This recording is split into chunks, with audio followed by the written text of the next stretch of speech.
back. I was starting out by saying that I was underwhelmed by Boba Fett, but I'm like one of the few people. Everybody else seemed to like have a big wet dream for it, but I was like slightly underwhelmed. And specifically, can I just note that fight of that fight where he starts out where they come around him with the shields, and then because he's some sort of dumbass, shoots a rocket at the ray shields and then explodes and makes all sorts of things happen because he's a dumbass. And then that was the worst choreographed fight that I've seen in a Star Wars movie like ever. And it was also, the music was not appropriate for that fight, but the music when they were going across the rooftops later was awesome. So you open that can of worms. Let's go there. Spoilers, complete spoilers here. I'm not going to 100% agree with you, but I do agree. And I told Gina, asked me the other day, she was like, "Oh, is it worth watching?" I said, "Yeah, actually, it is worth watching." And I told her, the next sentence out of my mouth was, "I don't know that it's as good as The Mandalorian, like first episode, but like her husband was going to freak out in the first 5 minutes." And The Mandalorian underwhelms me. Right, and we'll go in knowing that it does underwhelm you, but like, in the first 5 minutes, you got what you wanted, which was payoff of how did he get out of the Sarlacc and how did he end up with the Tusken Raiders. And you got that in the first 5 minutes. So it's kind of obvious this show is going to go back to some flashback type stuff to see how he ended up where he was. Can I say how hard I laughed when the great and almighty Boba Fett got bitch slapped by a Jawa? Yeah. So it's kind of obvious to me that because I thought about that too, and I was like, why? First of all, why does he look like that? Like who knows how long he was in the Sarlacc? That's undetermined, how long he was there. But the slowly digested thing, okay. And he's still in Bacta, obviously. So leads me to believe, based on what we know about Sarlacc, he was starting to be digested. So he's weak. Like that's part of what it is. So okay, first episode, I thought it was good. I didn't think it was great, but I thought it was good, and I'm interested to see where it goes. And then it was Robert Rodriguez who directed that one. Who he's got a certain way of directing, and if you're into Robert Rodriguez, you're into Robert Rodriguez, but a lot of people are not into Robert Rodriguez, so I think you kind of don't catch that. But I did feel he came off looking like It was no From Dusk Till Dawn, but no. I mean, some of his episodes of The Mandalorian were kind of the more McClunky ones, so it's not to be wholly unexpected. I just do want to call out some great voice things. The Rodian was Sam Witwer. If you guys know who Sam Witwer is. Oh, yeah. The voice of Darth Maul on Clone Wars and everything. Mostly the voice of Darth Maul. The voice of 88, and it is confirmed that droid, the torture droid, is the same one from Jabba's palace in Return of the Jedi. I had the subtitles on, and I knew that because it said 88. Yeah, that's the only place where it's confirmed is in the subtitles. Yeah. Because in some sort of one of the credits or something, somebody's credits, it's a different designation. But more importantly is who's voicing that droid, and it's Matt Berry, also known as what's his face from What We Do in the Shadows, among other things. Why can't I think of his name? Laszlo. He's one of the vampires. From the funny one. But he's hilarious. But so some cool background cameos. Of course, there's Jennifer Beals as that the female Twi'lek, the one that he goes and meets. Oh, that's Jennifer Beals from Flashdance. Okay. Oh, is it? Beals. Yeah, that's Jennifer Beals from Flashdance. That's crazy. Yeah, it's like we haven't seen her in 40 years. I know. I was gonna say, been a while. Still not looking too bad. She looked really good. I didn't know who she was, but I recognized her. She looks great. Yeah. Just saying that she was in Flashdance, I mean, that was 40 years ago. Right. So, exactly. That alone, I was like, oh, she aged better than I thought because I thought that was a younger lady. So, okay, I'll take that. That's crazy. Yeah, I mean, I'm interested to see the rest of it, of course. Of course. But I thought it was good, but it wasn't fantastic. But then the first episode of The Mandalorian left you with a huge, like, cliffhanger. Not really a cliffhanger, but like, well, it was the introduction of Grogu. So you were like, oh shit, you didn't get that moment here. You got okay. Yeah, I mean, you can't outdo that moment. I mean, No. It's been done. You can't do it again because otherwise it's just going to be gratuitous. So it's like, well, they got to do their own thing. I mean, I'm more concerned of how this is going to tie in with everything else that they're doing. I mean, mainly how it's going to tie in with. Even though I'm apprehensive about it, I just wait for Ahsoka, and just give me live action Thrawn. That's all I want. We will take it. So that's your spoiler-filled Book of Boba Fett. Yeah, Book of Boba Fett. I'm sure there's more to digest there, but it was only a little over half an hour. Actually, right. I was up because what I ended up doing that night was I had binged watched Hawkeye because I hadn't seen it. Oh. So I finished Hawkeye about 11:30, and then I was like, oh, you know, I'm gonna go to Disney tomorrow, it was yesterday. I was at the park yesterday. But it's only half an hour until it actually drops. If it's like half an hour an episode, like, okay, I'll stay up and watch it. If it's like over an hour, like, you know, I'll just watch it the next day. It said 38 minutes when it popped up, and I'm like, okay, play. Here we go. I can go to bed about then and still get up. Which I feel like is significantly shorter than most of the Mandalorian episodes, and I was very surprised by the length, because it's even shorter than a majority of the Hawkeye episodes. Yeah, all the Hawkeye episodes actually surprised me, because they were all nearing that hour mark. They were all well above 45 minutes. The final episode of Hawkeye is the longest of all the Marvel show episodes. Which logged in at almost an hour. 50. Was it 55 or was it 10? No, I don't think it went over an hour. Maybe it was really 55, 55 then or something like that. Everything else was 50, 49, 52 in that area. So yeah, it was really, really. I remember it being really, really close to an hour. Because when I started that one, I was like, "How long is this episode?" And I was like, "Oh, okay. No, I got time." You know. Yeah, and I mean, you know, to do the contrast of me talking about Star Wars shows, the Marvel shows are amazing. Hawkeye was absolutely amazing. I have trouble whether I want to put Hawkeye number one. That's how good I think Hawkeye was, and Haley Steinfeld as Kate Bishop. Kate Bishop. She's just you know, and then the Yelena and Kate stuff just. So that amazing. Was funny. That was funny. I have nothing but good things to say about that show. You know, specifically just the Kate and then the Kate Yelena stuff is just, they're amazing. And because of that, I started watching Dickinson also on Apple TV, which has her as Emily Dickinson, and that show's out pretty amazing too. My only complaint with Hawkeye is I thought there were parts where it was kind of slow moving. I think some of the episodes were a little bit longer than they needed to be. But the overall story I thought was really good. Episodes where they're trying to find out things or do things. You know, it's just like any other. It was a crime show. drama. It was a crime drama. That's what it is. So it was a Christmas crime drama. Yeah, actually, that's what point I was going to make. Is I was talking to my brother yesterday, and he said he liked it so much, and he liked the fact that everything was Christmas based because there was plenty of Christmas music in it. That he's like, I think I'm going to add that to my Christmas must watch list. Because it had so much there. And I don't understand. Yeah, I mean, and then there was even the blatant Die Hard jokes. Yeah. And I don't understand all the hate for that end scene. Like, I get it. Like, most of the other Marvel movies have been, or series, whatever the end scene has been like, let's set up what's next. But I thought it was funny.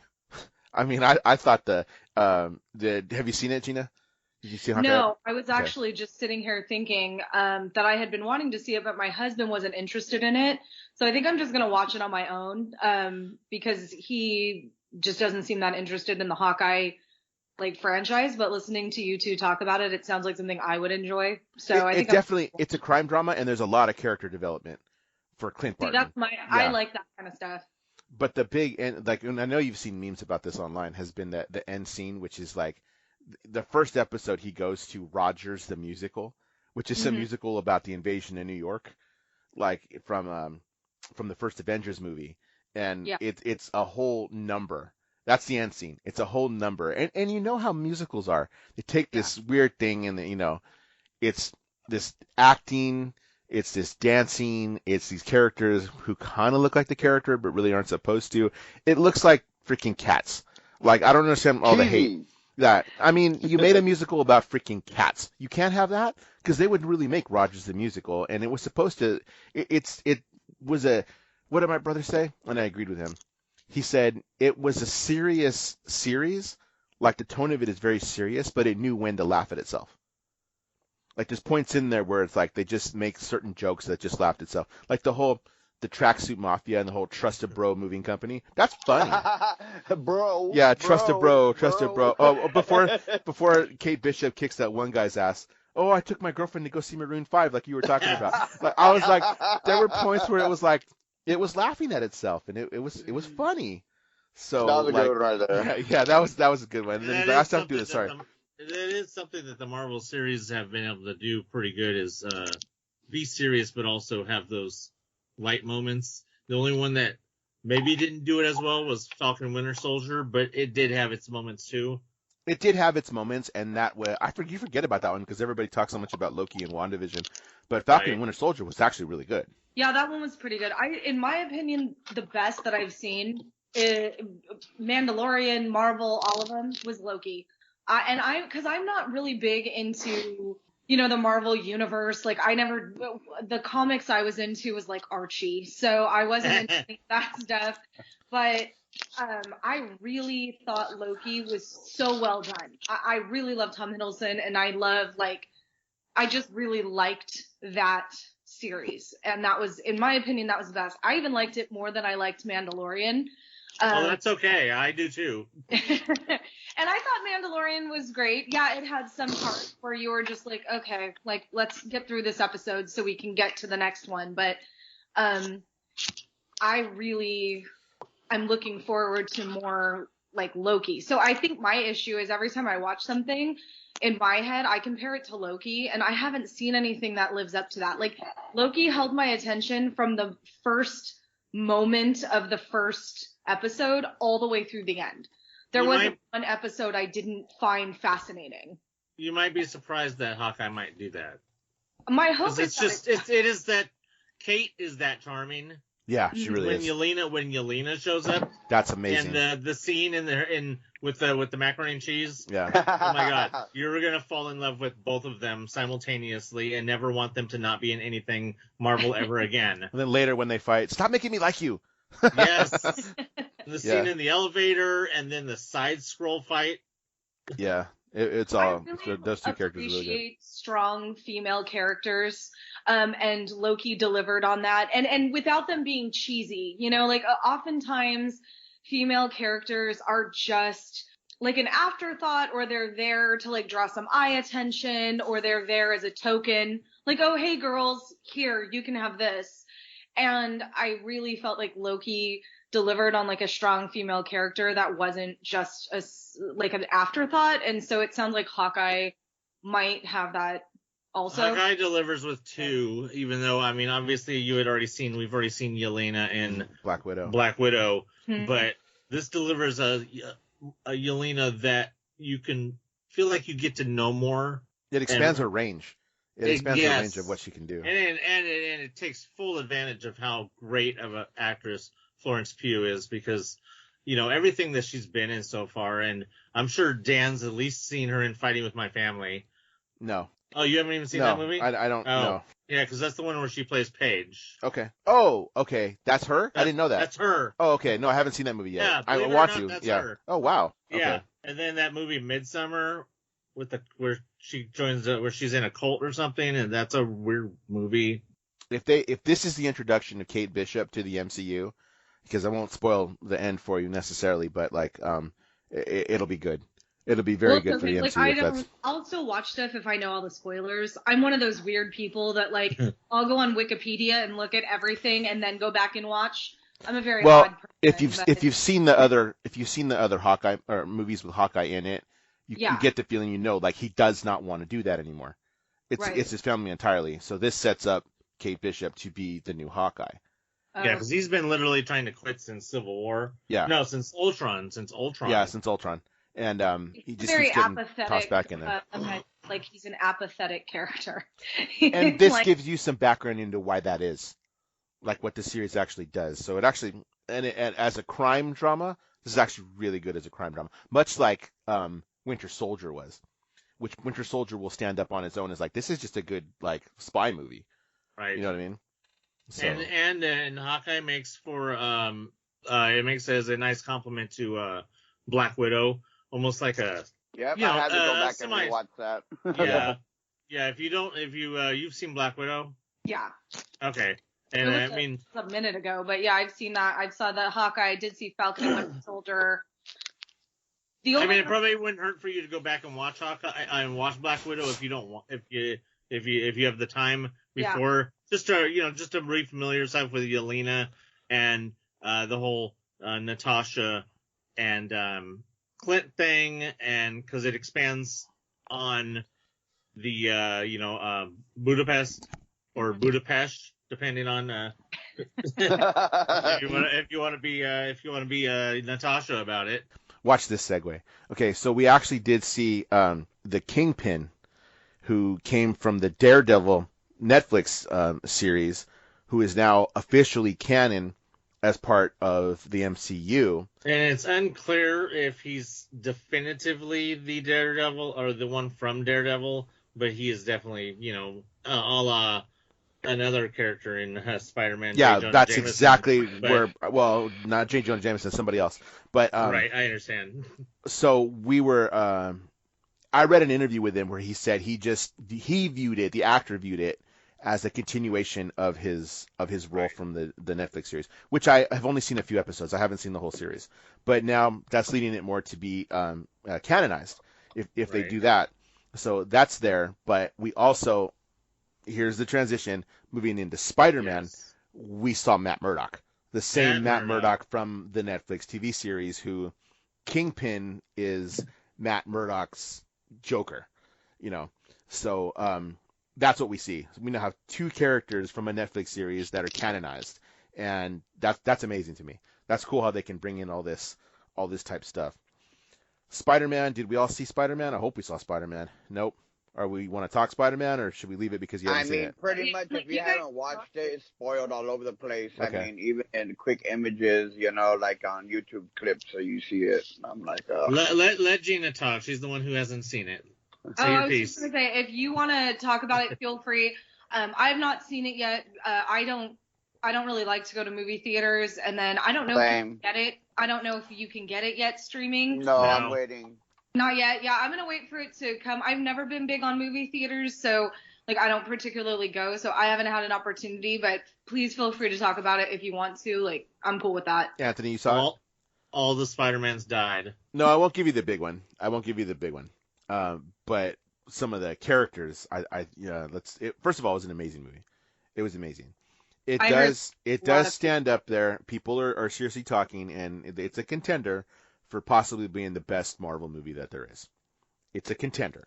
I don't know. That's pretty bold. I don't know if I would say that, but it's really definitely a contender for best Spider-Man movie, right up there with Spider-Man 2 and Into the Spider-Verse, depending on how you lean with both of those movies. And Spider-Man 2 was the first thing that I thought of. It's like, oh, that's bold, because Spider-Man 2 was amazing for its time.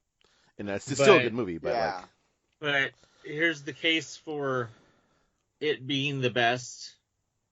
It has the elements of Spider-Man 2 that made it the best, aka Alfred Molina, who is one of the most amazing actors in the world and really deserves to be more. And can I just say that I love the fact that I discovered that Willem Dafoe calls him Fred.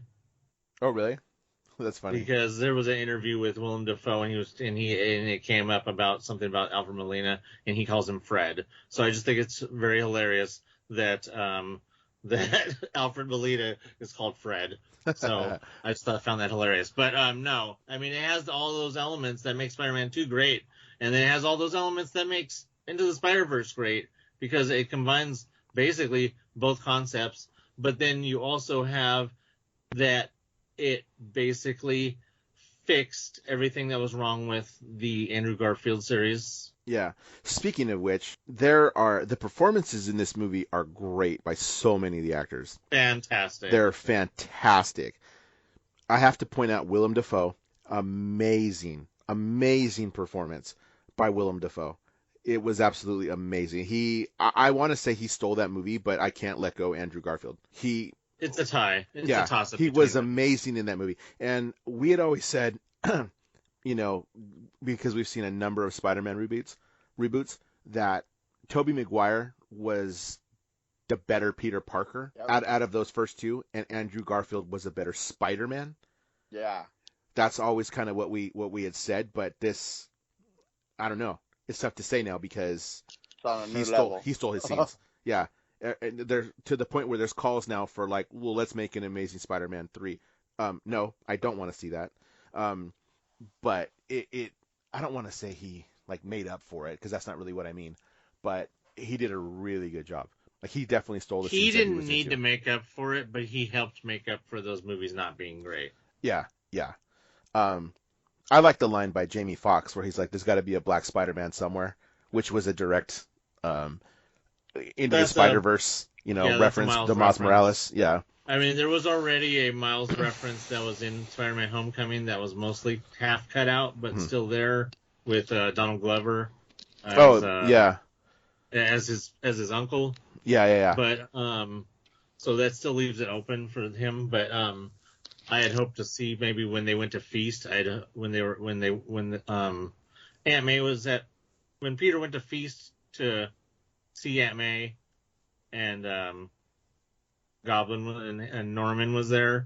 I was hoping to see maybe a Miles cameo in the background, or maybe he would bump into Miles or something, but we didn't get that.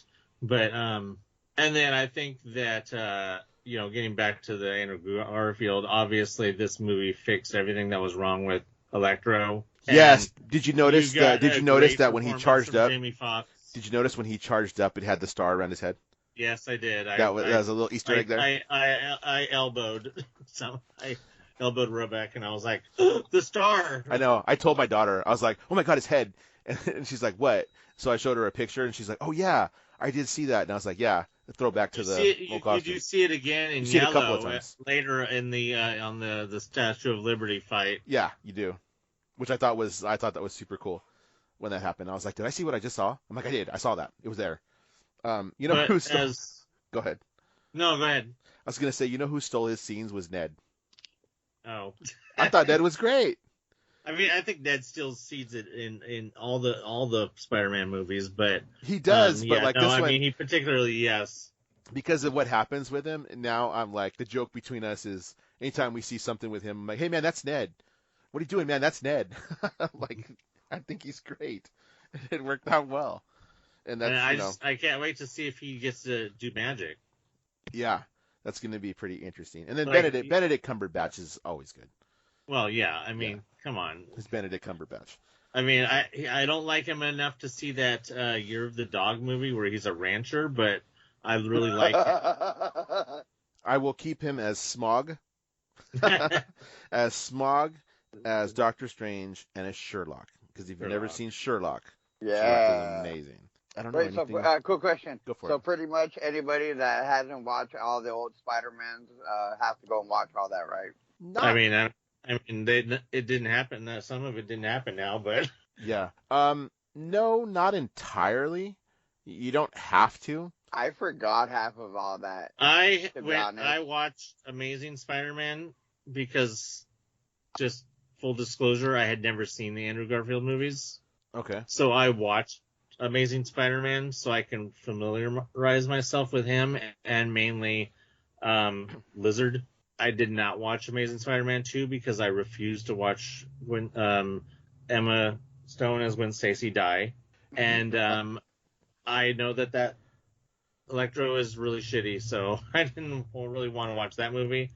Plus, I mean, they advertise Rhino as if he's in the movie, but, like, he's at the end. Come on. You don't need to... I don't think you need to watch the old ones.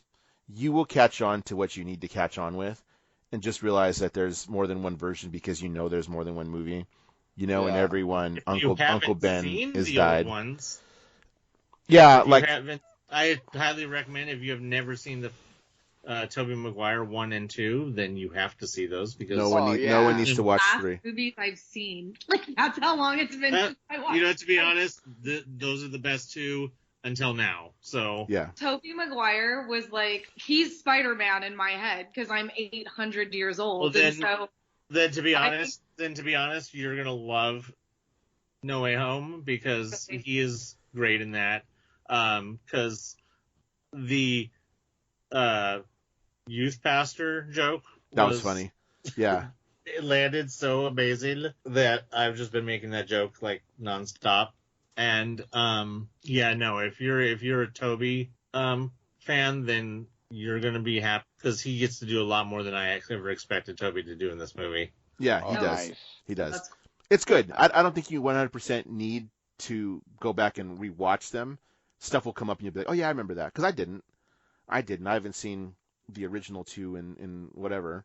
And I've never seen, since we're spoiling stuff, I actually haven't seen the Venom movies, but they're referenced here. So we know. I haven't seen the Venom movies either, but I knew what was being referenced. Yeah, me too, because of, and I knew who the actor. Yeah. And I knew of, and I had watched a YouTube video of the post-credit scene from the last Venom, so I knew how that set up for what we saw at the end of this movie. Because I don't know if you knew about that. No, I didn't know about that.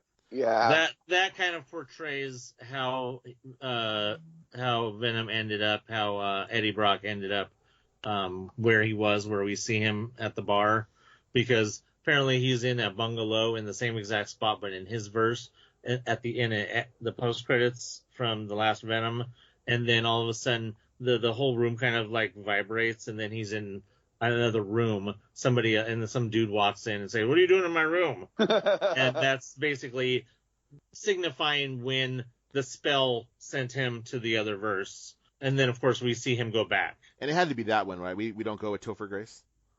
Like, that's just ignored? We don't talk about Topher Grace. Topher Grace was just completely ignored. Topher Grace is That 70s Show and nothing else. Nothing else. Okay. So I found it interesting that, like, he's talking about the mid-credit scene. That actually is a mid-credit scene. The Tom Hardy and Venom thing is a mid-credit scene. The after-credit scene is actually the trailer for Doctor Strange. That's what it is.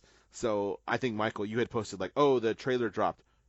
No, the trailer had actually been out for days, but it was the end credit scene to Spider-Man. Yeah, it was recut and released as an actual trailer with the titles and everything, rather than just being seamlessly scenes like what we saw in the theater. It was recut with the Doctor Strange and the Multiverse of Madness title included in it. Yeah, and I don't look for trailers. I don't go out of my way to find them and look for them. But I saw you post that, and I was like, oh, tell me you haven't seen Spider-Man without telling me you haven't seen Spider-Man. Well, no, because somebody had dropped the before it got taken down, all the end credits of Spider-Man, and I was like, well, fuck it, might as well, because I ain't gonna watch it till it streams.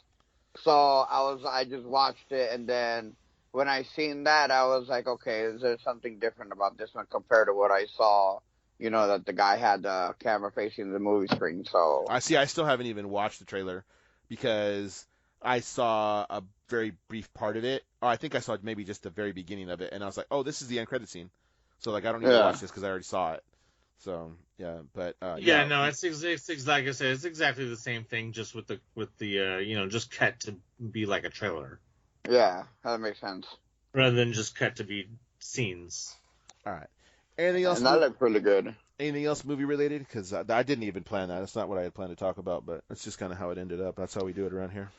Yeah, that's fine. That's why I like this podcast. All right. Okay, so I have a confession for all of you. Oh no. I'm now the proud owner of a Spirit jersey. No way. Wait, well, yeah. Okay, but you got it pre the fact they went up to $120 now, so. What? No way. Yeah, I saw where? that. It Walt Disney World, they already started changing the prices. They're starting with the new ones coming out. There's a new one, it's like a sparkly one, and I want to say it's $112 or $120, but they're I thought it was $119.99. Yeah, something so like that. Darren, you got in. Well, mine's just a plain, and it's a whole story behind it that I'll tell you. But like, mine was and I didn't know this. Okay, so let's just go the whole backstory. So I went to the park. Hold on. Before you go into your backstory, how are you going to tell us about a Spirit jersey that you bought and then not have it on you or have it ready to show us? I wore it yesterday. Oh. I wore it to the park yesterday because I figured I paid enough for it that I better wear the damn thing. But the story actually is a couple of weeks ago I went to the park. And I went to the park with my kids and my daughter's friend, who's one of the girls that I coach for softball. So took her. She's a pretty new pass holder. Has only been to Disneyland a couple of times her entire life, but she's now a pass holder, so she's also our new Disney partner. So take her. We decided, well, you know what? Let's do what you want to do today because like we're here all the time. Doesn't matter to us. She kind of was like, I don't know. I've only been here like 2 times my entire life. Take her on Haunted Mansion because it's decorated for Nightmare Before Christmas. And then, okay, what do you want to do when we got off? Showed her the app. Well, Splash Mountain is here. You want to get on Splash Mountain? Sure. Mind you, hold on. 5-minute wait, or it wasn't a long wait, maybe 15, 20 minutes. The day might have been maybe 60 degrees. It was 2 o'clock in the afternoon because we got to the park early. It was 2 o'clock in the afternoon. I said, okay, my only thing with Splash Mountain is I will not ride in the front. So I told her, I will not ride in the front. I'm like, you don't put heavyweight with you kids because we're going to hit and we're going to splash because I'm just that heavy. That's not going to happen. So I do not ride in the front. They go back and forth with it in line. Who's going to do it? It ends up being her. She takes the front. Man, we went down that first drop, soaked. I mean, she was soaked. And she had her jacket on. So by the time we get off the ride, I mean, this poor girl is head to toe soaked. She gets off the ride. Oh my God, like my jacket, look at my jacket, it's soaking wet. I said, let me have it. I asked her, are you cold? She says, yeah. I gave her my jacket. I said, here, wear my jacket. Hopefully yours dries out. We'll worry about it like when it starts to actually get dark and get cold. Because I was fine. Again, it's 2 o'clock in the afternoon. That damn thing never dried. Never does. Okay, I'm a worst case scenario. I got to buy a new sweater. Man, I could not find anything that I liked. I was like, if I'm gonna spend money, like I'm gonna buy something that I like. Like a week before, they had all the stuff. They had flannels, they had everything, and it was like they sold out like right before you needed. Yeah. So it came down to 2 choices: a Spirit jersey or this ugly ass fuzzy Star Wars sweater. That Star Wars fuzzy sweater is like chef's kiss, and I still think you should have gotten it. Okay. So I didn't know what to do, so I was in Elias & Company because we had moved over to DCA. So I was in Elias & Company, and I don't see anything, so I went into a couple other shops, and I came across a guy who had a Spirit jersey on. And I was like, can I ask you a question? He said, sure. I'm like, okay, how warm is that thing? And he said, well, it's not like a thick jacket or anything. It's a little bit thicker than your normal long sleeve. And I'm like, oh, because we had an incident. Like I need something. Like I trying to be the dad. I gave this kid my jacket, to wear. And he's like, well, it's better than what you have on, which was just a t-shirt. So I was like, okay. So I'm looking at the 2 things. And in the meantime, this girl, she decides even like, I'm going to have my mom send me some money because I need to buy some new like pajama pants because even my jeans are wet. Okay, so she goes and does that, and I asked the 2 of them, what do you girls think? Should I get the Star Wars sweater or the Spirit jersey? And they were both like, get the Spirit jersey. Like, looks more like you because it's just a black one. So I was like, okay. So I ended up getting the Spirit jersey and carrying around her clothes in my backpack. But I have a Spirit jersey now because it was what I found that I would actually wear. So yesterday, I went to the park yesterday, too, in the rain. And we'll talk more about that in a minute. But I was like, well, it's going to be my rain jacket, but I don't want to be too hot in it either. So I'm going to wear the Spirit jersey underneath. So I did. So what's on it? What's the theme? It's just a black one. It is just a black Spirit jersey. The basic black one. They just have black ones. It's new. It was the newest one. And apparently. It doesn't say anything on it. It just has the D on it right here, established 1955, and the Disneyland across the back, like most of them do. Disneyland across the back. Yeah, so it still has the giant thing across the back. It's the most basic one there is that I found out later everybody wants because that has been the newest one. So I was like, oh, I just needed it because I needed to stay warm. Look at you, trendsetter. Right? Black, $75. $75 is what those damn things cost. That's it right there. Yeah, I see it. Yeah, Rebecca has 2 Star Wars ones, which are both black, and she has a Rise of Skywalker one that is basically black with Starfield. The whole Spirit jersey is a Starfield, and I love that one. That one's cool. I like that one. And then she has another one that's also black. That's a Star Wars one that's really cool. But, I mean, she likes them. She thinks they're comfortable. She loves to wear it. She even wears it to bed, which I tell her not to wear it to bed because it's going to mess it up. But that's how comfortable she thinks they are. So, honestly, for what it actually is, it's comfortable. I think I'm opposed to the price. Because it's like that's a ridiculous amount of money for you know what you're actually getting. She definitely did not spend $75 on both of the ones that she got. Right. Yeah, and they just keep increasing the prices. So the plain one that you got is $75, and then if you want any of the like fancy ones, they're now up over $100, Wow.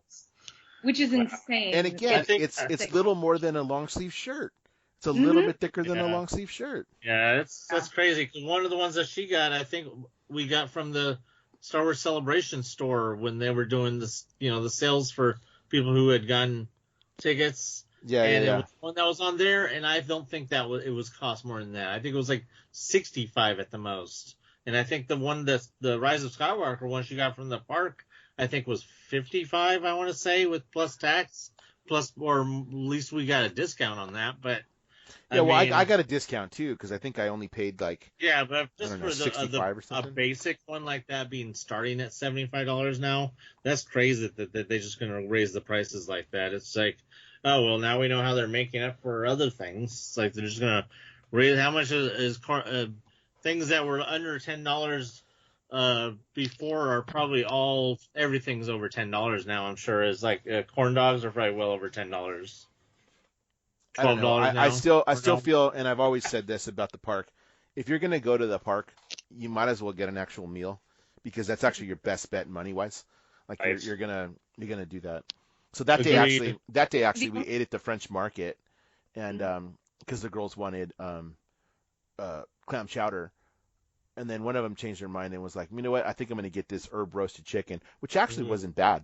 It wasn't bad. It came with mashed potatoes and broccoli and cauliflower. Oh, the chicken right there is bomb. The chicken, roasted? actually was pretty good. Yeah, it's real good over there. I had the tip yip yesterday. Ooh. So that was actually good too. Yeah. Yeah, the tip yip is the only thing I've tried at Docking Bay 7, and it's good. So let me switch gears now, and we'll talk about that. So I did go yesterday too. I went well, I've been twice in the last 2 weeks in the rain. I was there on the 23rd. Which I think is worse because it was windy too. But I'll be damned. The 23rd was awful. I was there too, but we left earlier. We left at like 2:00, so we left early, and you were there the whole night in the rain. And the 23rd was pretty bad. I had to buy one of those Disney ponchos, which is actually sitting right behind me there, and it ripped. It ripped like at the end of the night, but it did rip. Yeah, that's normal. But we How always much did that cost? $11. We did go $10. Yeah, we walked up. Oh, well, yesterday I had gone into. Yeah, I don't remember. No, I think they've always been about that. Because I bought one before. Yesterday, this was years ago. I'm sorry. They don't last. Really yeah, so I ended up actually buying a Frog Tog one, like on Amazon, because I knew I was going to go back yesterday. But yesterday when I went to the park, I was at Oswald's because I went to DCA for a little bit first, and the line in Oswald's, everybody was buying ponchos. Like I sent you that picture yesterday, and I think that was what was all around the park, man. They made a killing on those ponchos yesterday, for sure. But the 23rd was definitely worse as far as the rain because it was windy too. So I dealt with it. Yesterday, I knew it was going to be that, so I was prepared for it. I had my rain jacket. I did have a poncho, which I never really did use. Didn't need it. That rain jacket is legit. That rain jacket was pretty good for a cheap rain jacket off Amazon. Aaron wore it on the 23rd, and he stayed dry like the whole day. Okay, so I met up with my friend, right? Because I had remembered my friend had told me he was going to go on the 29th. So I texted him, hey, where are you at? I'm like, yeah, I just got here. Okay, so we meet up with him, and when I meet up with him, he has on the same jacket. Like, so it's the one that pops up when you put in like lightweight rain jacket for men on Amazon. It's the like sponsored one that comes up. But I'll tell you what, for $40, it's a pretty good jacket. Everything beat it up on me and slid right off. I was a little wet on my shoulders. It looked like but, he was glittering. Yeah. Yeah, he looked like beats on it. He looked like what's his name from Twilight? Edward. Yeah. Dan over here with the Amazon testimonial. Yeah, seriously. Hey, I've done a few of them. Got some free stuff. Hey, I'm always one to leave the review and get the free stuff. Save it for the review. Yeah, I know, right? Hey, it's better than the Disney poncho. The jacket didn't rip. Well, the jacket didn't rip. Neither did it's from Disney. Neither did my brother. It cost $75. Yeah, my brother wore the poncho, and he got that stuck I don't know how many times on a bunch of the different stanchions. He counted like, he's like, I got stuck 12 times, didn't rip. Disney One would have left me a trail of like whatever. It's little more than a shower curtain. Yeah. Like, so whatever. That's how it is. So met up with my friend yesterday, and he just is one. We met up with him, and we decided to go to the Grand Californian to see the gingerbread house because I hadn't been there this year. It was busy. Like, don't tell me like, oh, it's not busy. Fuck you. No, it's like 120-minute wait for Space Mountain. Like, that's ridiculous. Well, because I think they're increasing their park capacity too, because all of a sudden, like, you can get same-day reservations when you couldn't get same-day reservations like 3 weeks ago. So, like, they're definitely increasing park capacity 100%. Well, I just think too, because of the reservation system, no one's going to give up their vacation time. Oh, that too. Yeah, So no one's going to be like, well, we did today. We were supposed to go today, and yesterday we made the executive decision that we didn't want to be cold and wet tonight. So we gave up our pass or our reservations, but we have passes. So we're like, F it. We're going 2 more times in January. We can pick up another day if we want to. So, but yeah, it's this whole like, oh, it's packed 6 out of 10. No, I'm going to up that to like 8. It's like a good 8 out of 10. I mean, it's not pre-Rona, but it's definitely busy. It's still not bad. You just have to be, when you have a pass, we're like this anyway, you're selective. Because at first it was crazy. Wait times were whack. And then all of a sudden it kind of leveled out. And I know people started to go home, but it just kind of just started to level out. I think wait times are crazy again for a couple of reasons. First off, the rumor has it they're padding them so that you'll buy Lightning Lane. And then second, Lightning Lane definitely changes standby because it seems from what I've been seeing, there's some vloggers doing some stuff about it, and just what I've noticed in the park, they do not let Lightning Lane wait. If you're in Lightning Lane, they hold standby for a long time while they let Lightning Lane go through. And then when they see Lightning Lane has like a natural pause, then they'll let standby. It's almost like they've been told, if Lightning Lane has a queue, you hold standby as long as you need to let Lightning Lane through. That's how they've always done. Attractions got emails for that. I was gonna say that's how they've always done a VIP line at Universal, anyways. So it's like, well, none of this is new. None of this is new. No. But I will tell you, and that's where I was going with this. Is after we did that, my friend is just a type who's like, I don't want to wait in lines. And we didn't get on that many attractions because we were just doing different experiences and some shopping and stuff because it was like, I don't want to wait in lines. So he ended up buying the entire party, and there was 6 of us, Genie Plus. He paid for it. He was like, I'm gonna get us Genie Plus. Yeah, and I'll buy yours and your brother's. I don't even really care. I need to meet this friend of yours. Yeah, I know, right? Yeah. So he did it. Yeah. He bought it, and then we got on like 3 or 4 attractions, using Lightning Lane, and it really was like we just walked on. Like, we're like, oh, let's get on Small World because it's decorated for the holiday. Okay. We walked right on. And there was a line. The line might have been, I don't know, maybe 20 minutes. But I think him was more of like, I don't mind the 20-minute wait on a normal day, but he's all, I don't want to wait that in the rain. Yep. So, okay. So we walked right on with Lightning Lane. And there was no one else in the Lightning Lane lane. Like, we were the only ones that walked on. And then we did it again for, what else did we, Genie Plus. Haunted Mansion, actually, and it might have been, again, about maybe a 30-minute wait. We walked right on. Like, nice.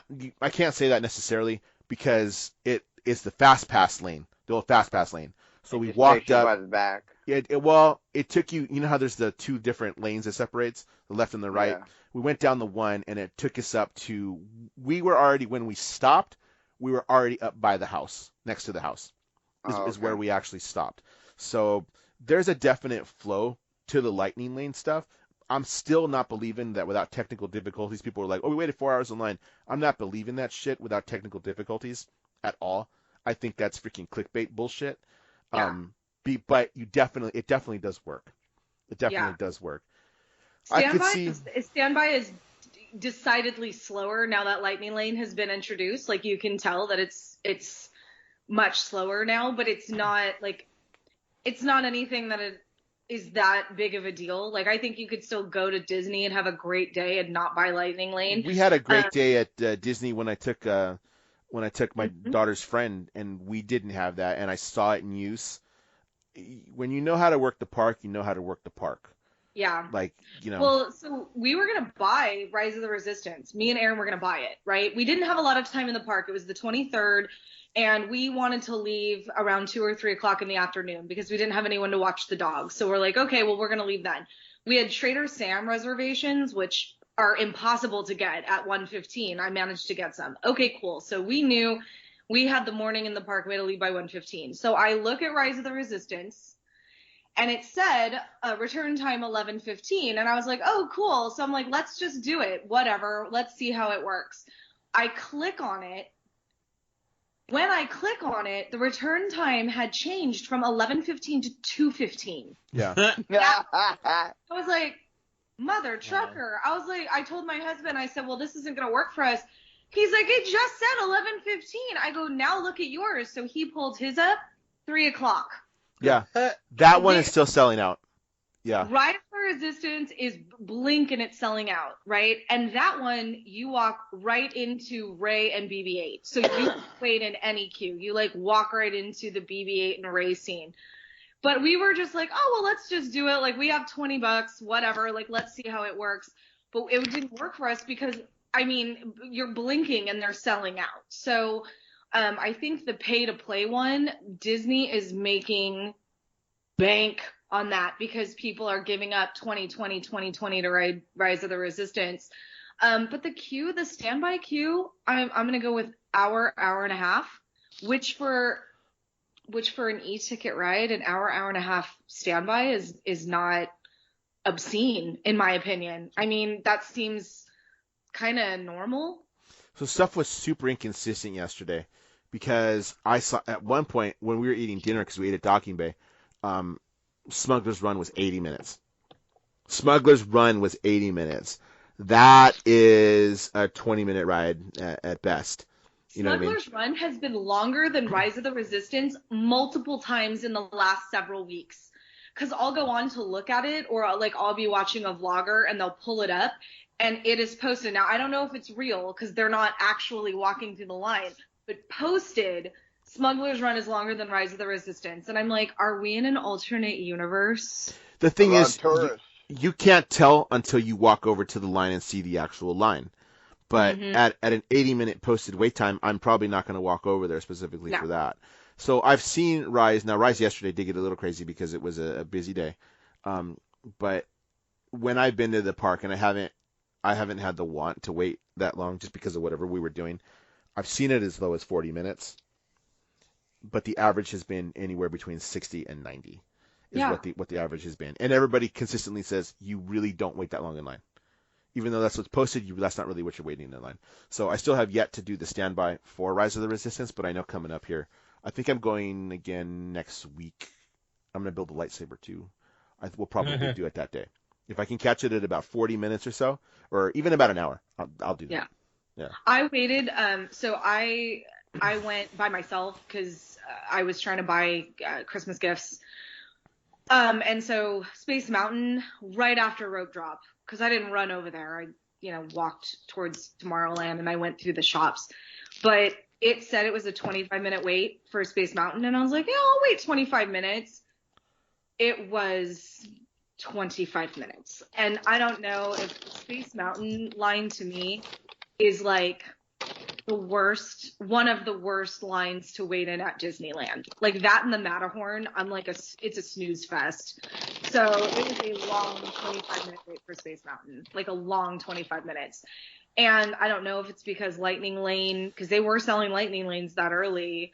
I don't know if it was the Karen who was behind me and the Chad in front of me who were like bitching about their freaking mask and like not doing everything they could to not put it on. And I'm like, just put it on and shut up. But it was a long 25-minute wait. And single rider line was closed for the whole day. They had single rider line closed on Space Mountain that day. They had single rider line closed on Indy that day. And another one. They won't use it when it's busy. They'll close single rider when it gets to a certain. Yeah. I don't really want to say capacity because I don't know if that's for a fact, but on busy days they won't use single rider. Yeah, and they had it on Matterhorn, which I was reminded after riding Matterhorn why I should never ride Matterhorn. Everybody because says I think that. It hurts. My back still hurts from riding Matterhorn that day. But yeah, it was Space Mountain was a long 25 minutes. So when I saw that one, I was like, no, thank you. But like Rise, that went fast. Rise of Resistance seems to go pretty quickly. Pirates even seems to go fast. So I think the only one that really takes forever is Space and Matterhorn. Like those are, and Cars takes forever too. Problem with both of those rides is that when you get like, handicap, it's such a process to get them on Space and that is true. Matterhorn that it holds up the process so long. I mean, at least with Matterhorn, you have a whole nother side that's still going. But with Space Mountain, when you have somebody, it just stops everything. Kind of like same with Haunted Mansion. It stops everything when you have, that's at least, another 7, 10, 15 cars that don't go by that would be in that amount of time that aren't going by. So you're losing that much time. It's just, that's the problem with some things like that when you have only one track and you're just, one thing can just hold up the whole works and then just cause that wait time to jump up. I speak from experience as someone who has worked at multiple attractions. I speak from experience for someone who has waited for those scooters to load and unload. The Incredicoaster. I told you, I'm sorry. I'm real quick, Gina. I'm sorry, man, but they get on my freaking nerves. Like they get on my nerves so bad. As someone who had to load wheelchairs onto the E.T. Adventure at Universal Studios multiple times, we hate them all. We hate them all. It's not offense to people that have to use wheelchairs, but we hate all of you. And every attractions person hates all of you. I think it's really, I don't hate them. I hate the entitlement some of them feel. Right. Like from it. And tell me why they always travel in packs. They travel in packs and then they get pissed that no one is stopping for them because they're the ones actually holding up traffic. They're holding up the flow of traffic. My friend had to use a scooter because she has MS, and she didn't go on any rides in Fantasyland because it was such a process, and she felt so bad. When we were on Cars, the party ahead of us didn't understand why it was taking so long, and my friend looks at me and she's like, Are these people serious right now? She's like, we're in a whole like ass other section. She's like, there's only one section for the handicap. She's like, what is wrong with these people? Do they not understand this? And I'm all, no, they don't understand it. So like my friend she felt really uncomfortable using her scooter in certain places. Like there was a couple of rides. She's like, no, y'all just go on without me. Like to her kids, she's like, you guys go over there and do it, and I'll just wait for you. Because she couldn't stand for that long through the line, and she just didn't want to go through the hassle of trying to like go back for it. And she could have gotten a DAS pass, but she didn't understand how it worked. So she didn't do that because I think she probably would have gotten that instead. But she felt really uncomfortable in the scooter all day. She didn't want one, but her MS flared up, and there was no way that she could have walked around the whole park. And she didn't want anyone like to have to push her because her son's like 14. So she's like, there's no way he can push me through this park. So she got I've been there. They changed the DAS process for Disney anyway, and like I don't even understand it now. You can't just go, like it's on the app or something. I don't know, but yeah, the scooter gangs, there's different. They're like people who were. Don't get me started. Well, see, and I feel there are people who are like legitimately need mobility devices for a variety of reasons, and then there are people who are too lazy to walk their asses around. There are two distinct groups. Absolutely, there might even be 3 or 4, but people who don't need them. There are people who get them simply because they want to sit all day and they don't want to walk. Which I get. I totally get that. But at the same time, I also recognize that run you over because they don't understand how they work. I also recognize that this is a society. Like, Knott's is really the wild, wild west right now. Everybody gives Disney crap about their reservation system, but I can go to Disney at 3 p.m. and find parking now, where you couldn't do that before. Like, I appreciate that. Do not oversell your parking spaces. That's my philosophy. I want to go to Knott's and go eat and stuff, but we don't want to go to Knott's. We keep putting it off and saying, oh, we're going to go to Knott's. I wanted to go to Knott's and look at the decorations. But then we're like, but no. Now we're like, hey, you know what? We should get Universal passes next year. But Universal is just as bad as not. Without the reservation system, it is insane. The lines at 10:30 in the morning, there was too many people, and we went home 2 days ago on Tuesday. I just want to go to Harry Potter and eat. Okay, give me a break. No. I just want to go to Harry Potter and eat. Well, we went to Knott's. It was by 10:30. There were already lines for places that had literally just opened for food. There was the line for Ghost Rider was already stretching out of the Ghost Rider line and down towards like the restaurants in the locker area at 10:30 in the morning. And I looked at Aaron. Aaron looked at me, and I was like, "There are too many people." He's like, "2 people, let's go." And like everybody, I know a lot of people giving Disney crap about their reservation system, but I'm going to be honest, I like it. It just requires minimal planning. Dan and I have never had an issue getting the days we wanted. We've had that conversation. You roll in, you know you're going to get parking. It's busy, but it's not like I waited 4 hours for food busy, and there are people waiting an hour and a half to get food at Knott's Berry Farm. That's ridiculous. You should never have to wait an hour and a half for a turkey ball. Let me tell you, yesterday, Docking Bay, and we made the decision to eat at Docking Bay when we were standing on Main Street waiting for them to light the tree. And we're like, the rest of the group is like, I'm hungry. You guys want to eat? You hungry? I could eat. Where? Could eat at Docking Bay. Okay, look at it. The time? Between now and 5:30. Oh, okay. Put in my order. Walked over there. By the time I got over to Big Thunder, I put, hey, man, I'm here. So I put, I'm here. By the time we actually got to Docking Bay, your food's here. There's your food. It's great. I even turned around. We were going to split the group because of the seating, right? And we knew seating was going to be an issue only because it was raining. Yeah. Because everybody's looking for a place that's dry. I've never had a problem getting a seat anywhere over there these days. And I happened to walk up to a table and asked about the little bench seat that's there because I was going to take it to sit somewhere else that didn't have one that we had found in a little corner. And the guy was like, oh, we're about to leave. You just want this whole table? Oh, yeah, man, sure. I appreciate that. Yeah, no problem. Collected all his stuff, and then a cast member came up and said, hey, let me clean that table for you before you guys sit down. I was like, okay. Wonderful service. 2 people came to take our trays. Like, beautiful. Beautiful. That's the way it's supposed to be. I'm not fighting for whatever at coasters. I love Knott's. Like, don't get me wrong. I love Knott's Berry Farm. And it pains me when I can't go to a park that I love unless I'm rope dropping it an hour before it opens. We are in the parking lot the minute the parking lot opens. We're there at 7 o'clock in the morning parking. We get our coffee. We wait in line. The first 2 hours, it's beautiful. But after that, you cannot enjoy Knott's Berry Farm anymore. It is wall to wall to wall people. It is just, and people are bitchy. They are not having a magical day. They are angry and grumpy. And a lot of them, I feel like, are bitter ex-Disney pass holders. Like, they're just not happy. And so, to be honest, I don't know if that's ever gonna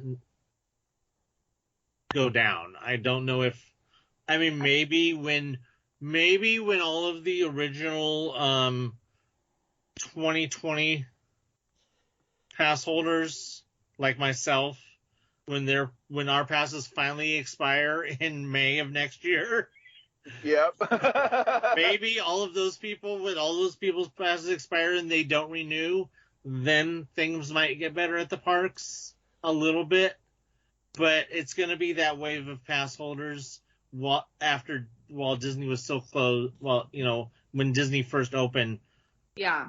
That all get Knott's passes. It's going to be that wave is what you have to wait for them to expire, which think that they're also extended through same people that were also extended through May of next year. So maybe May of next year when all those people expire, into next summer, maybe it might get better, but maybe not until 2023.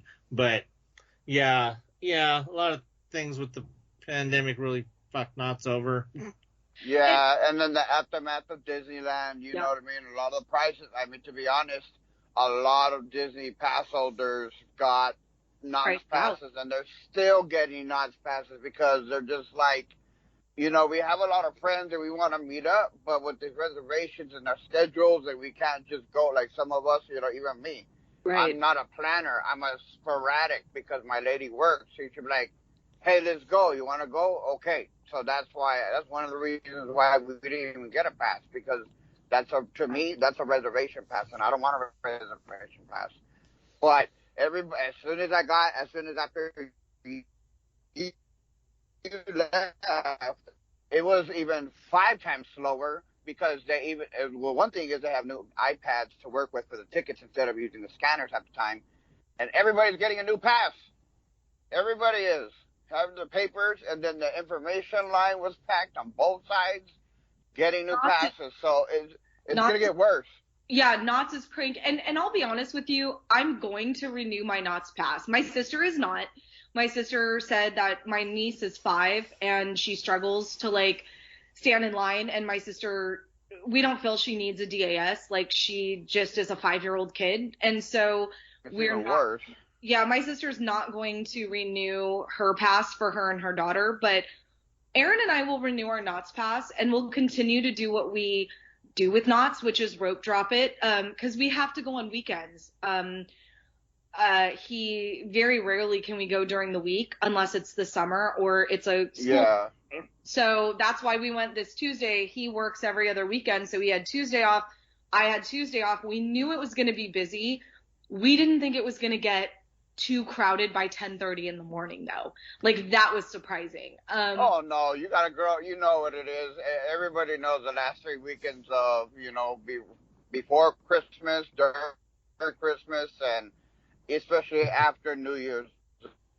Those are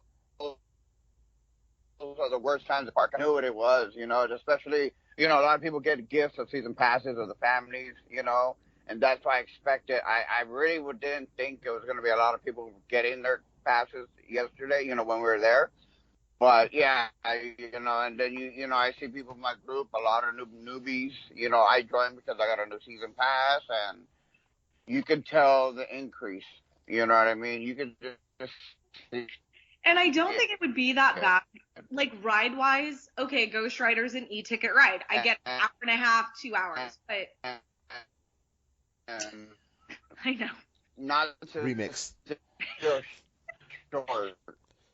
With the new plans, that supposedly, if they do that new roller coaster, that supposedly they're going to make a parking structure. Well, first off, they needed to make a parking structure 5 years ago. So they. They needed to make a parking structure 20 years ago, but. Yeah, they Magic 40 years ago. But the food thing. Nobody should be waiting an hour and a half to 2 hours in line for food. Knott's, get your shit together, get mobile ordering. I don't mind, for a while, Disney's mobile order, depending on the day, when the Oogie Boogie Bash came and everybody had to go to Disney, it was mobile orders were an hour wait out. Okay, you know why I don't mind that? Because I'm not standing in line for it. Right. Get your shit together. If Knott's had mobile ordering and it was oh, you need to come back in 2 hours for your turkey balls. Okay, boop, beep, boop. I'm going to go walk around for 2 hours. There are parents, there are people standing in a physical line for an hour and a half for a burger. No, I'm sorry. That's not okay. Then the fact that. Go ahead. And then if you're a first timer or don't know about the cashless, you're turned away and have to go to a machine and come back into the line, and that's why a lot of people were pissed in Guest Relations as well that day. And look, and I have no problem problem with Knott's being cashless. Like, I know a lot of people, like, I haven't carried cash since 1987. So, like, I don't care that I have to use my ATM card. Like, whatever, it's 2021. If you think the government's out to get you, you're not important enough. So back off. It's fine. You're going to be okay.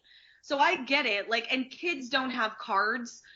Okay, but they sell a card. So, like, it's learning curve. A lot of kids and teens were there. Yeah, it's a learning curve, but, like, don't tell me that a 16-year-old doesn't know how to freaking ATM card works. Like, I teach high school. They all understand the concept. Like, go get one. It's the fact that if Knott's is going to go cashless, they're already there to do mobile ordering.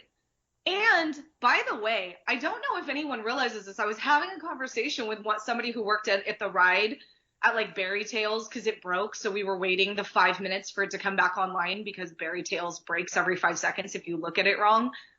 Knott's is paying pretty decently to work there. They're paying almost $17 an hour. That's not bad money. Yeah, because nobody wants to work for them. They still need a lot of hiring to go still. They need to increase their price again then. They need to keep increasing what they pay. They need to quit being bitches and living by stupid Walter Knott's creed to never go union, and they need to just let them go union. Well, but I don't even think, like, there's a lot of people who will work at places that aren't unionized. Like, Knott's wasn't union when I worked there, and I've had a lot of non-union jobs, but Knott's, if they can't find the people to work there, then they need to do something different. Increase their price, change their business practice, allow, like, when I worked there, I don't think it's this way now, but, like, Disney changed. Let them have tattoos and piercings. Like, I don't care if the 17-year-old giving me my hamburger has a face tattoo and a nose ring. Like, I give no fig Newtons. Like, just give me my hamburger. So Knott's change something. You know, whatever Knott's is doing, if they can't pull people to work there, then they need to hire someone to investigate what they can do differently to hire more staff. If you're not going to have a reservation system and you're going to have a Wild West free-for-all with your cheap-ass passes, thank you, I appreciate it being cheap, then you need to figure out a way to at least increase people getting food. Disney did it, figure it out.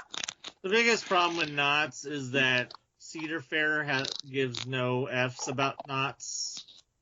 And that's the biggest problem with Knott's. The biggest problem with Knott's is that Cedar Fair gives no F's about them.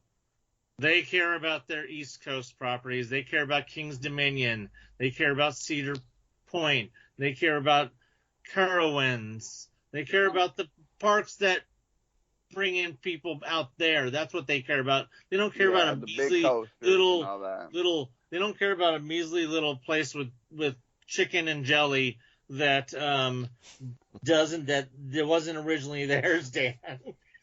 Well, then they need to look at selling that was for Michael in his post about his barbecue sauce and jelly yesterday. Then they need to sell it to somebody. No, I agree. They do. They need to sell it.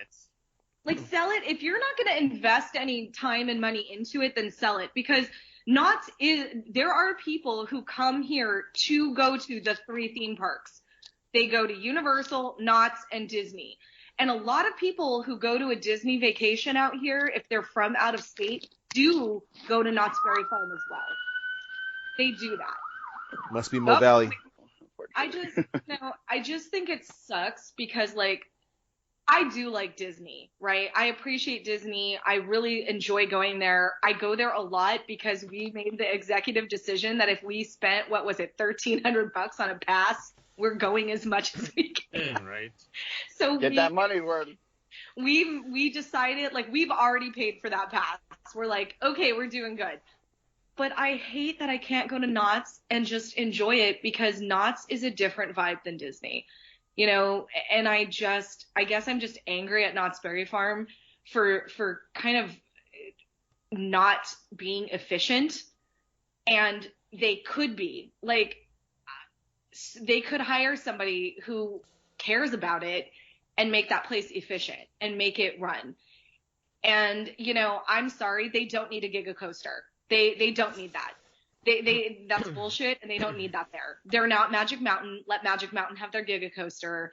Knott's is not that vibe. Knott's is tweens and old people who like to walk around, like me. See, that's what I said. Cedar Fair doesn't understand that because Cedar Fair runs Giga Coaster parks on the East Coast, and that's all they care about. They don't understand that that's not what Knott's vibe is.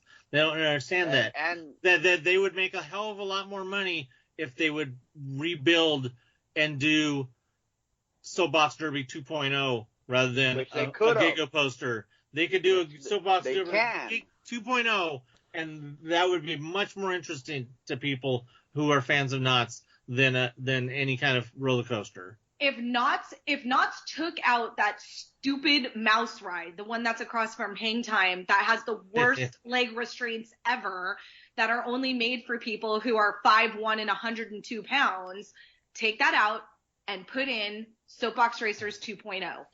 People would flock. It was a good ride until they put the leg restraints. Well, and I think they had to. I think that's an OSHA thing because they do it at Disney too. I haven't ridden Goofy Sky School since they changed the leg restraints there either. So I think it's those are not as bad as Knott's. Trust me. Knott's sucks your legs. Oh my god. And you know how many people? It's not the ride kind of sucks. It's not smooth. Yeah, that's not that great. Yeah, the ride is but take that out. Take out Johnny Rockets. Put in something better.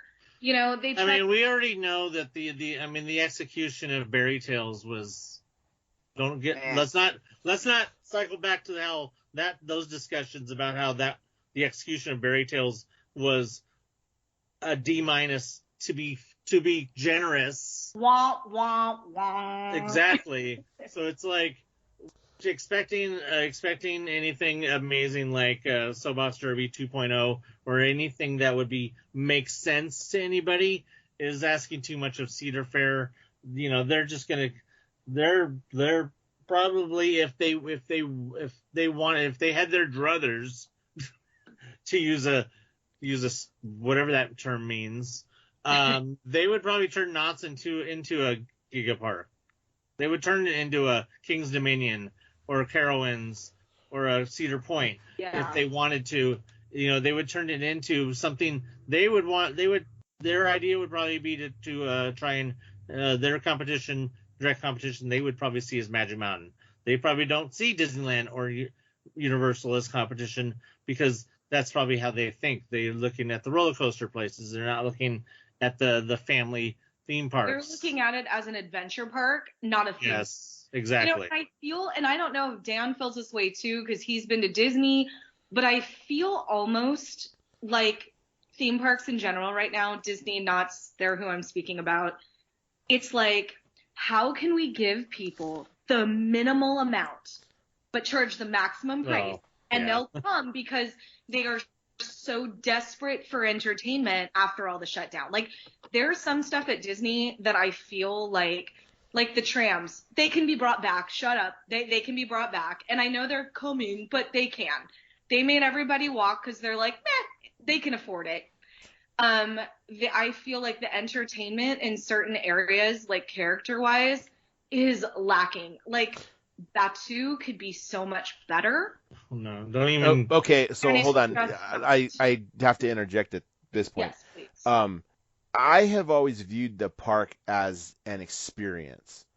Yes. So the rides are just kind of a bonus, to be honest, at this point, because I can get on them whenever I want to, like having a pass. Even now with the reservation system, I have a pass. I can go when I want.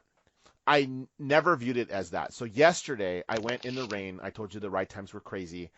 We were actually trying to get there before the rain started for the experiences. The reason we went is because I wanted to see the Viva Navidad parade, which got canceled, and then they canceled all the entertainment. But there have been days where all I have done at Disney is the experiences. Pre-COVID, it was all the entertainment, the shows and stuff, which is slowly starting to come back. There's stuff there. You can catch the parades are so good. If you got a chance to catch any of the parades post-COVID, they're really good. The little cavalcades, I've enjoyed them. The Disneyland band, who I know that was the whole thing a couple years ago because they fired everybody and had to rehire and went a lot younger. They perform in different spots. You can catch them. You can't get that up close interaction like you would before. That's a COVID protocol, but you have that. The Bootstrappers play on that weird little staircase in front of what's the other restaurant next to the French Market? I never remember the name of that one. Where they have all the gumbo and all that. Oh, I don't remember, but I know what you're talking about. They perform out there, guys. right? They were really good too. So I take in that. So it's there. You're getting that, and you can Cafe Orleans. Cafe Orleans, that's what it is. Thank you. Yeah. I think until Omicron, they were on the verge of bringing back the character meet and greets. I think it was there until Omicron, and I think that's going to be on hold a little bit longer. But I think they were on the verge of doing it. Like well, they're and actually I bringing it don't back. mind the characters the way they're doing it now. Like I have no problem with if you haven't been there, if you're at the train station and they march a bunch of characters up there and they wave and you can stand down below and do like socially distanced pictures and selfies. Even that's fine. Like I don't need to hug Eeyore. I think that it's great to see him.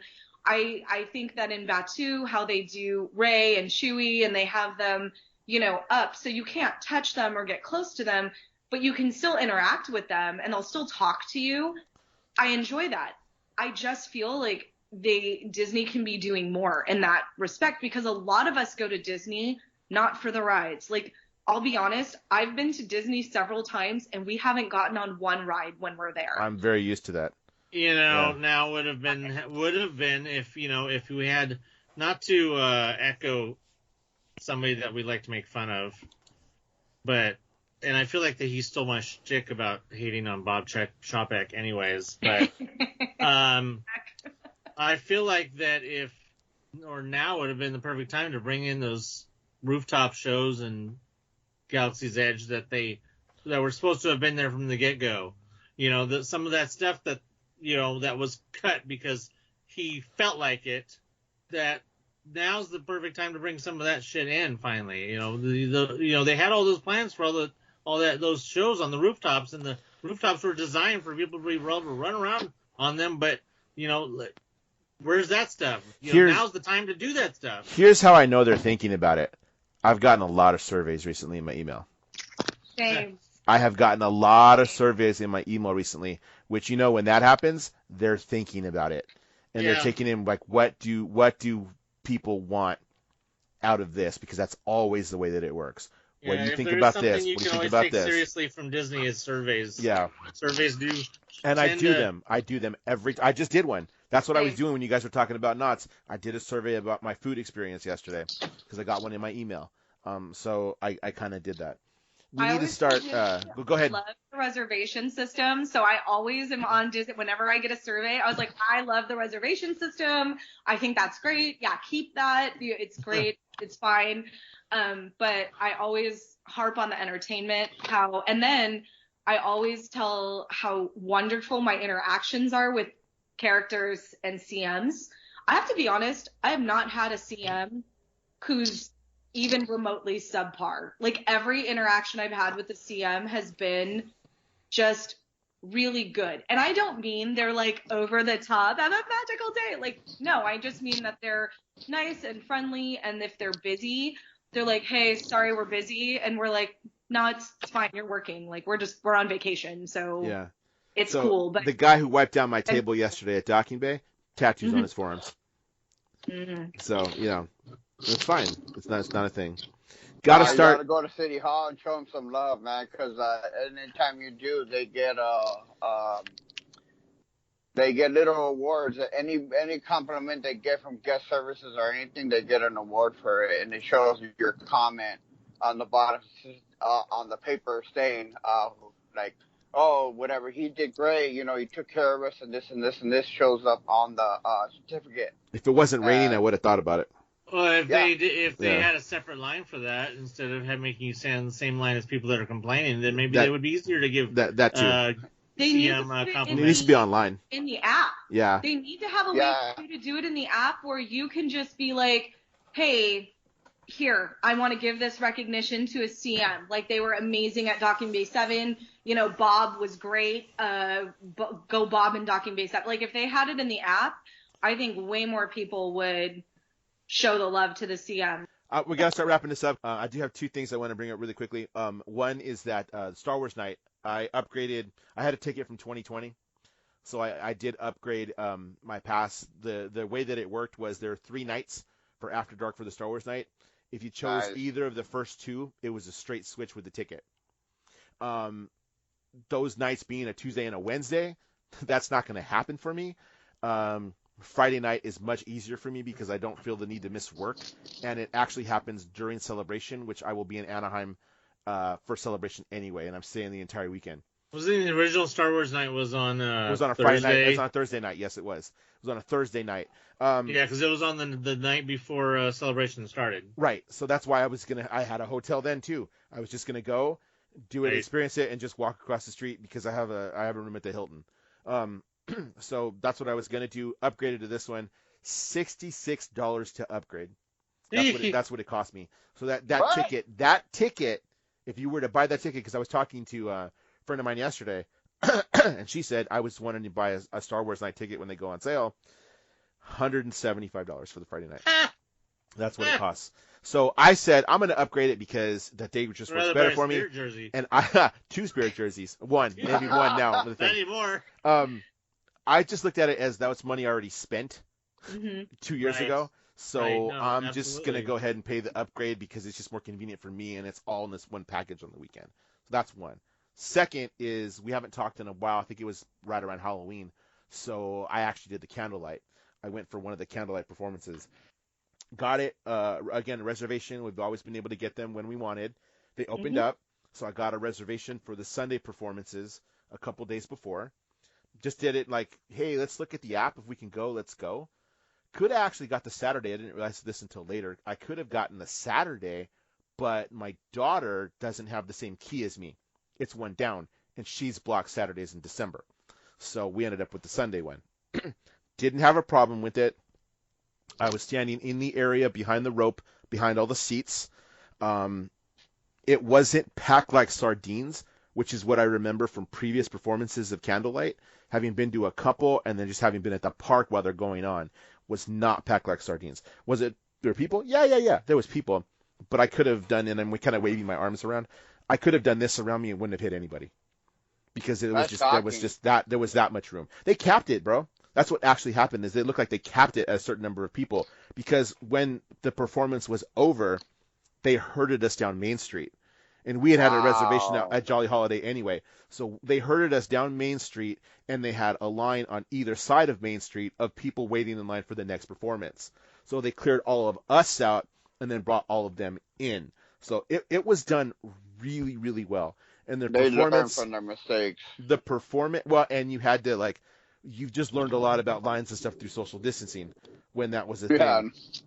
The performance itself is always incredible. Even if you're not religious, it's just a beautiful performance. Found out that somebody we work with was in the performance. That actually made it a lot more fun to know later, oh, this guy was in the performance. That was kind of cool. I talked to him about it, and he was super jazzed. This year, they had no, because of the way they had to perform or rehearse, there were no high school choirs in it. This was because of COVID, too. There were no high school choirs in this. Everybody was above the age of 18, so they rehearsed at night. They were rehearsing at midnight and things like that. And it was all local stuff and, of course, the Disneyland choir. But it was a beautiful performance nonetheless. The way they had it set up was done really well. And if they keep the reservation system, I would do that again. I was never a fan of just trying to find a spot. I got there about 3:30 into the park, and by 4 o'clock we were waiting for the performance at 5:30. So we're just kind of hanging around with snacks. So that's how that went. I saw Candlelight once about 18 years ago, and that was only because I had a friend whose roommate worked for Disney Channel, and I was able to get seated. And that's the only time I ever watched it. The other time I watched the whole performance instead of just a piece of it was when they were doing those seats for pass holders, when it was like a lottery for it. So we ended up getting, and I think it was 2012 was when they did that. I wasn't a pass holder at that time. Yeah, so we got that. I'm gonna be honest with you. Like, I mean, I know it's a thing. It's cool. I really wanted to do it to see what it was gonna be like with the reservation system. Like how it would work. That's really why I wanted to do it, and that's what we did. We decided to do it, and I found it to be that was actually kind of cool to do it like that, because again, limited capacity, not just everybody hurting in trying to get in, because you had to have a reservation to even get in the park. Right, so, which is how it's always been in the past. Well, it's always been like impossible to be like, if you don't have seating, it's like, well, forget about it. You might as well just try and hope that you can listen to a little bit as you're walking by. Yeah, and sardines, and that's not what this was. This wasn't. It was, again, there was people, but it wasn't packed like sardines. So that's all I have to say about that. Again, like I said, let's wrap this up. Any last thing to say? I haven't watched. I'm going to watch Encanto this week, probably. It's pretty good. The Bruno song is probably the best. Everybody is. Yeah, it's pretty good. I need to go and watch some of those other. I still haven't seen Onward, like from when pandemic first started. Onward's pretty good. So I watched the short that was with Encanto with the raccoons. Oh, that's that was cute. Pretty cute. Yeah. That was good. Okay, Gina, anything? No, I'm good. Okay. Just real quick, Eternals coming to Disney Plus in January. January 12th. Yeah, I did not see that in theaters, and I heard it didn't do well. I really didn't hear a whole lot about it at all. Obviously I've been in the movies. I'm not against going to the movie theater, but I was busy at the time, and it just didn't get a lot of hype, so didn't see it. Will I watch it? Of course. I didn't go see Shang-Chi either, but I saw that on Disney Plus, and it was actually really good. So yeah, that was a pretty amazing movie. Yeah. So, all right then. To everybody listening, well, Merry Christmas, Happy New Year, because I'll have this out before the 1st, for sure. Probably drop, if not later today, tomorrow. So, there you go. Anybody going to the parks this week, next week? I am going, bro. I work the reservation system. I was there last week. I was there yesterday. I will be there next Friday.